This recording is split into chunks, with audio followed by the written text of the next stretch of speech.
Hi guys, so this is the first episode of My Cup of Tea. I called it that because I want to talk about probably anything and everything. It's going to be heavy on self-care for sure because I'm going through a big self-care journey right now, so I'd call myself a self-care enthusiast. Kind of weird to say, but it's I guess like a podcast format, but also it's going to be short form and more just like a YouTube video. But it's going to be episodes similar to a podcast. That's all I've got to say right now. Eventually, I would love if people, once I had more people watching, that people would want to write stuff in and I could give advice. Not that I'm anything qualified for that, but it could be fun. I took some notes because I was thinking about spring, which it is, supposedly. I don't know, what did the groundhog say? For me, I live in Canada and it literally snowed today, so if the weather's getting warmer for you, then it doesn't depict whether it's spring or not. It's spring, supposedly. Spring's not one of my favorite seasons. Actually, I'll be frank, I don't like spring at all. I hate spring. I hate spring. Only because I think it's like the ugliest season. It is, in my opinion, because I live in Alberta, Canada, where it's literally just the snow starts melting and then the grass is all brown and gross, and there's still usually snow places, but it's now just dirty snow, like on the sides of the road. I don't know. It's also just not, and I like, just out of all of the seasons, I just would rather most of the other ones. I actually really like winter. Everyone complains about it getting dark late. No. Everyone complains about it getting dark early, but I actually love that. I don't know why. I just like it when it's dark out. I like being inside when it's dark out, and so it's nice and cozy in the wintertime because, well, first of all, people don't want to go outside because here it's freezing. So the world, like, literally slows down, which I think is beautiful in a lot of ways. And whenever I go outside, there's not as many people there. There's not as many lineups. There's not as many cars on the road. I love winter. That's what I have to say. I also like fall. Fall is probably my favorite. I think winter's my second favorite. And then summer's my third, because who doesn't like summer? There's so many good things about summer. And fall. I mean, I think fall's a common one. My birthday's in fall. Also partially why. Well, I found out fall never falls before September 20th, and my birthday is September 19th. And therefore, I am technically a summer baby, and that has thrown me through a whole entire identity crisis, so we're not going to talk about that. Anyways, I don't like spring. So let's talk about the ways we can make spring more fun, better, or just, if you do like spring, let's lean into it. Let's find ways to lean into spring. When I say lean into it, I mean romanticize it. Like, make it all of the things that you love about spring and emphasize those things. Or do it like you would see in a movie. That's what I think a lot of times what people mean by romanticize your life is sort of acting like you're the main character of a movie. Not saying you need to do that, but what you see in movies of spring is maybe what you should reenact in your own life. Help yourself just get into spring a little bit. I think the biggest thing about spring is flowers. For me, again, like, there is not a single flower outside, nor do I think there will be many flowers outside before summer. But still, you can get flowers, you can buy flowers. They're in season now, so the stores will probably be packed with the best flowers. I can't tell you the last time I've bought flowers and if I know anything about them. I was also thinking about flowers and thinking, why don't I know what my favorite flower is? And if you don't know what your favorite flower is, maybe you need to think about that a little bit, because, again, romanticizing it is getting into it. And so getting excited about something is like having a favorite flower. I think for myself, I thought about it a little bit, and I think for me, I'm going to be pretty basic with it. I like the regular red rose probably the best. I mean, peonies are pretty similar to roses in my opinion. I also like tulips, and one of my favorites that I've been saying for a long time was lavender flowers. So I do like lavender, and I was considering having them at my wedding, but like the more blue tinted ones. One day. So you can get flowers. If someone gifts you flowers, you can gift other people flowers, because that's really cute and sweet if your love language is gifting, as well as it's a decoration for their house to help them feel a little bit more in the spring mood. But if you get yourself some flowers, if you get gifted flowers, you can use them then for some crafts. Like, you could do things for scrapbooking. You can also just dry them out and use them for art, making little pictures out of the petals. Paris, come sit. You can also put flowers in jars, or even like put lights in there, and they're like one of those little fairy jars, but they've got little dried out flowers in there. Easy to dry out flowers. You can definitely do that. If you feel like you're more creative or better at this stuff, of course, you can just use it for painting or to the best of your ability. You can paint flowers and put them on maybe little new glasses. You can get in the mood with your new dishes and bring out some new china, some new cups and plates and whatever else. If you have some already that's floral, that would be probably wonderful. You can also replace like your tablecloth. Sorry, we'll get into decorating in a little bit. But you can use flowers for a lot of things. Also, it's mom season, so you could make something for your mom. You could crochet something. You can make a little centerpiece. You can make something that you can put in your car so that you see it every single day. Or embroidery. That way you can make yourself your own wall art in your house or in your room or in your bathroom. Okay, let's talk about decorating. I just keep seeming to verge onto that category. So, like I said, you can replace your tablecloths if you use, what are those things called? Placemats. You could replace those. Obviously leaning into probably the colors of spring, which I would say are pastels or more vibrant colors, but definitely like pinks and blues and even like, I don't know, Easter colors, if that makes sense too. You could also decorate for the holidays, so that's Easter coming up here, or Mother's Day. I would also lean into florals, of course. I feel like that's its own color in spring. Anything a little bit more feminine as well sometimes gives spring to me. I don't know if that's my opinion, that could be wrong.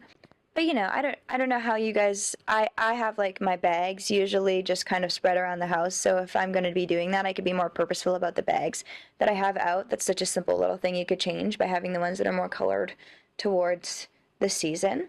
And honestly, it's really up to you. Anything that makes you think of spring, maybe replacing the art on your walls. Like I said, you can make your own art. I would say fruits are definitely giving spring. I don't know, maybe not definitely, that's kind of summer, but you could put out some fruits. I would change the smell of your environment.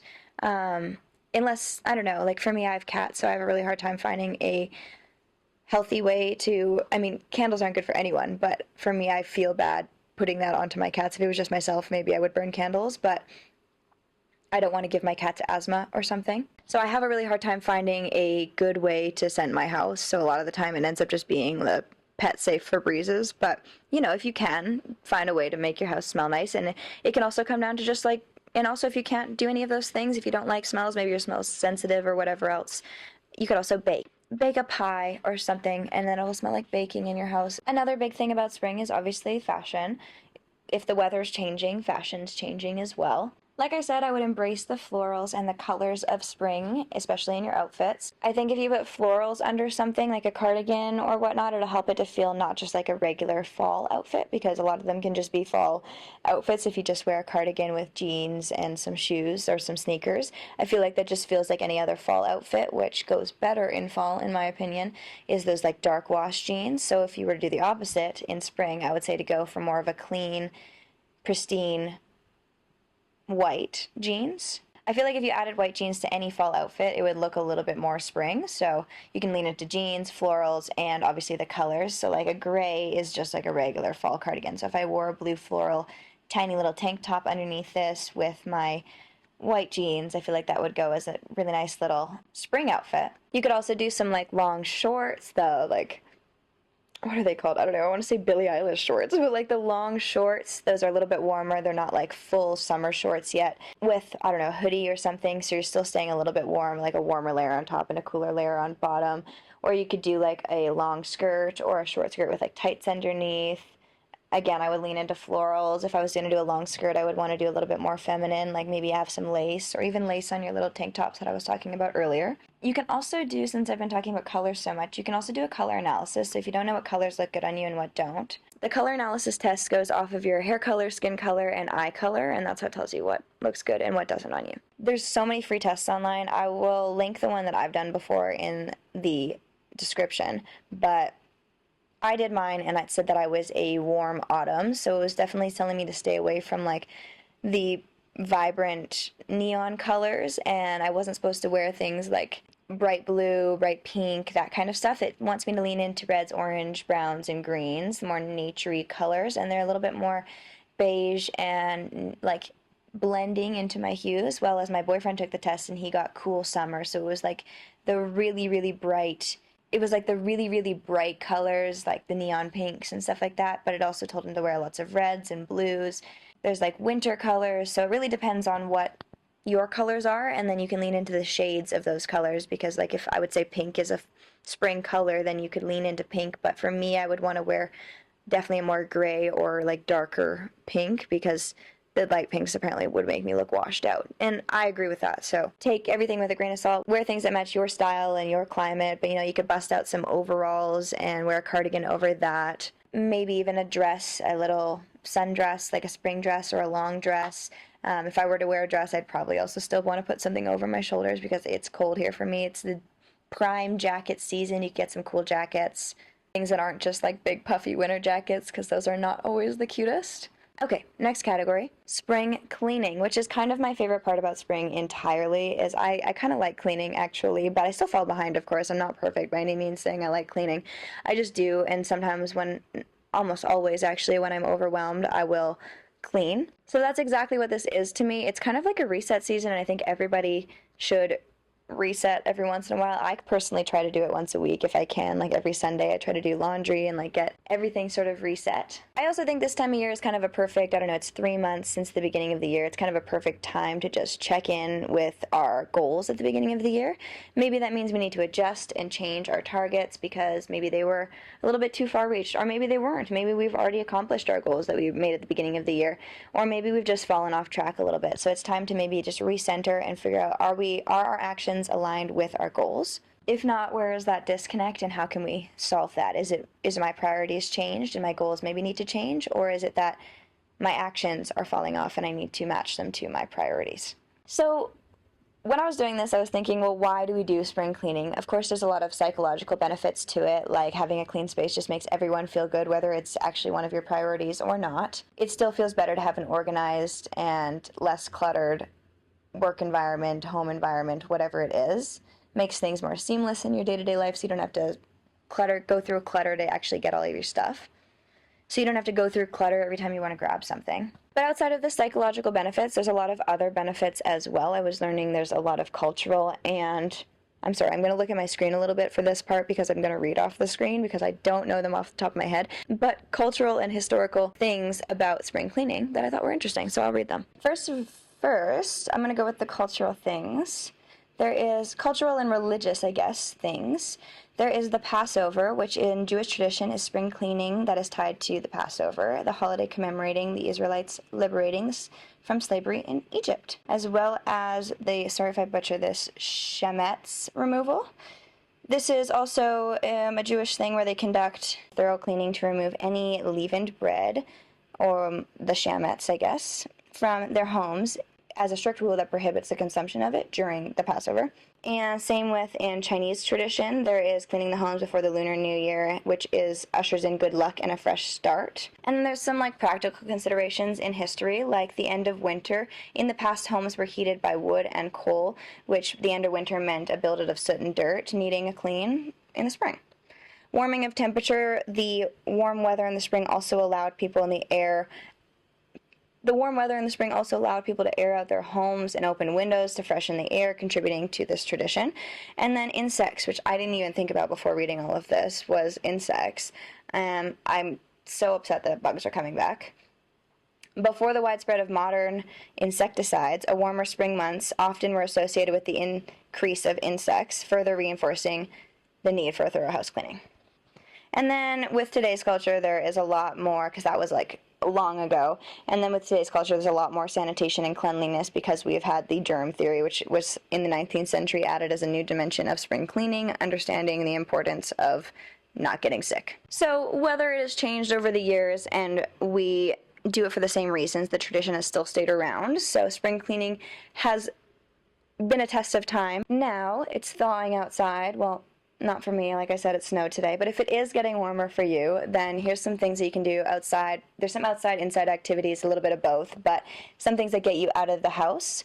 I'm getting really into pickleball recently. I know it's the fastest growing sport in America, but it actually is really fun, and if you haven't tried it, I recommend it. The sets of paddles and the little wiffle ball, whatever they're called, are not very expensive, so might as well give it a go. Or really any court sport near your house, basketball, badminton, tennis, all of those kinds of things, whatever you have near your house, because honestly, Location is so important. It needs to be convenient, because that's the biggest thing with me in the gym. I loved this one fancy gym that I was going to for a while, but it was 30 minutes away from my house, and I almost never went because I just didn't want to go.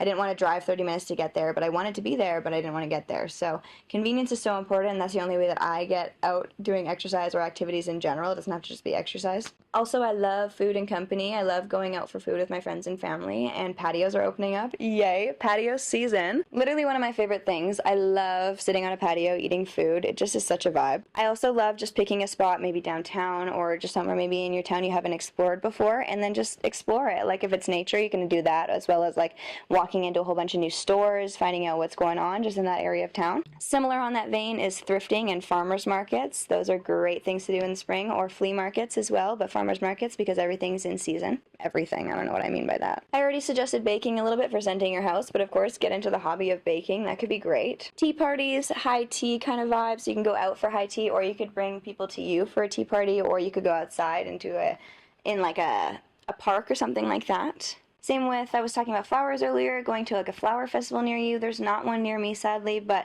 well, there is a tulip festival sort of far away, but it's also not exactly what I expected out of a flower festival. But I know there's some really good ones around the world, so if you have one, go to it. Why not? Take advantage of it. They're usually free. And last but not least, I think we should do a mental reset as much as we should do a physical reset during spring cleaning. So something like journaling, which is what I'm going to talk about now. But if you've never journaled, I definitely highly recommend it. It's just kind of being alone with your thoughts and sitting with things, also working through them on your own and being emotionally intelligent to be able to work through them on your own. So I wrote down some prompts that I thought maybe you could use if you want to start journaling, or maybe just some things that you can use for spring reset, or if you struggle with journaling, all of those kinds of things. So here's some prompts and some things that we can journal about together. I think what we should start with is kind of, the idea of spring. So like what is weighing me down, because I want to feel lighter, I want to feel cleaner, I want to be able to, open my windows, let a breeze in, but what is weighing me down right now? So write down the things that you think are weighing you down, and then see how we can go about either removing completely or working on those things. Another thing that often is weighing people down is, what do I need to forgive? Maybe that's something somebody's done to you, or something you haven't let go of quite yet. Or maybe it's something you need to forgive in yourself. Maybe it's something that you've done in the recent or long past and that you really need to let go of. And maybe this is the time that we just let go, because it's definitely not serving you. It's only going to be a net negative. You are the only person you're hurting in that case. Might as well just let it be. Let it be, let live. That's the motto of spring. This is also one of my favorite journal prompts. I learned this at summer camp, actually, but it's stop, start, continue. So you're going to pick some, maybe 5 things you can stop doing, 5 things you can start doing, and 5 things you can continue doing. Because you want to be grateful for the things that you are doing today that are good, and that's reinforcing that positive behavior. So you want to put down, I want to stop, for me, I bite my nails. I want to stop biting my nails. I want to stop A, B, and C, and then what can we start doing? I want to start drinking more water. I want to start cleaning every week, whatever it is. And then thank yourself for the things you are doing today.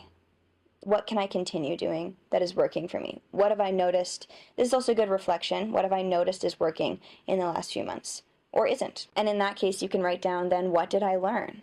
And then you can keep that for yourself to then in the future, if you want to think about these things again. We do forget. Like, people think that they don't forget what their experiences are, but we do forget, even just pictures and things like that.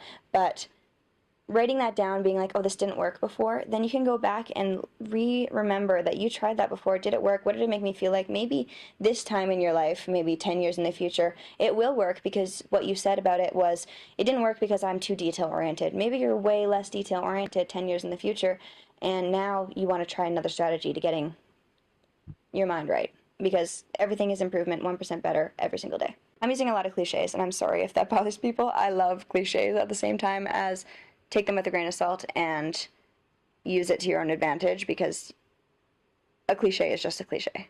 So I think the goals of this is to embrace what we're doing good, recenter, and realign.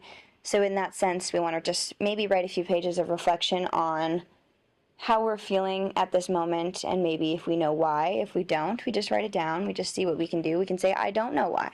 And that's important too. If you did make goals at the beginning of the year, maybe you wrote those down somewhere and you can go back to those and see if you are aligned with those goals, writing those into your journal and saying, well, this is what happened. I failed, maybe don't use the word failed, but I didn't make this part, and this part.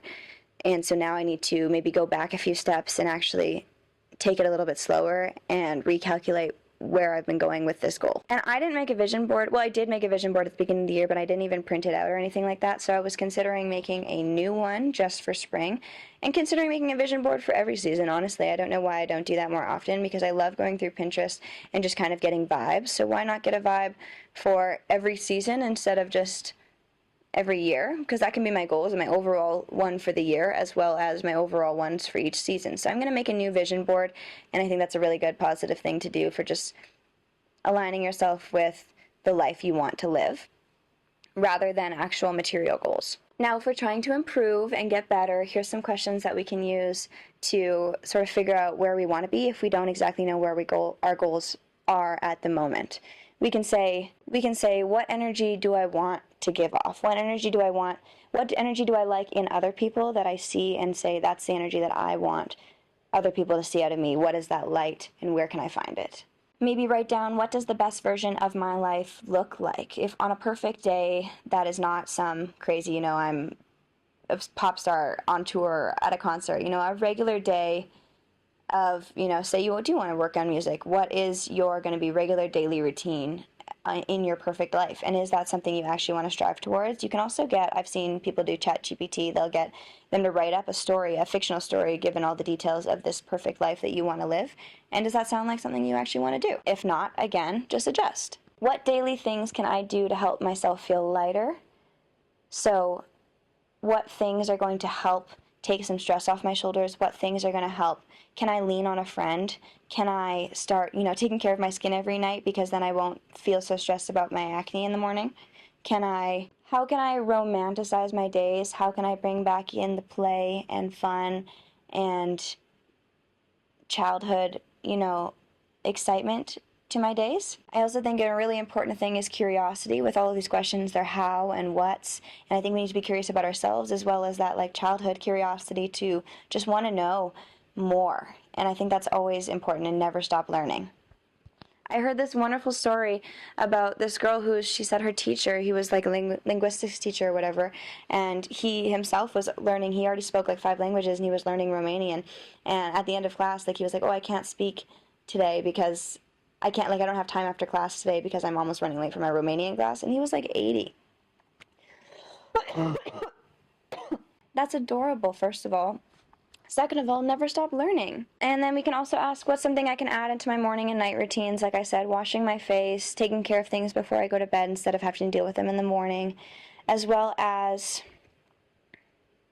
what are some things maybe I've been procrastinating that I can get done right now or in the next week or so, that it'll clear all of this off of my back. For me, I have areas of my space that just get really cluttered and really messy, and it's what can I do about that, and why have I been avoiding it for months? Let me just do it, and then I'll feel 10 times better. So, what did we learn? Hopefully we learned that spring cleaning is good, and that we want to get 1% better, and that all we can do is our best, as well as maybe some motivation and excitement towards spring, even though it can suck sometimes, but it's good to say good things about things you don't like, because there's always good things, and maybe that's my motto of spring. There's always good things. Let's be lighter. Let's be cleaner. Let's feel good. Thanks for watching, guys. This is episode 1. I hope you enjoyed. If you have anything you'd like me to talk about, I really enjoy doing this type of stuff, so I would be really, really happy to talk about probably mostly anything, and I really appreciate you. This can only get better. Thank you, guys. Bye. Love you lots.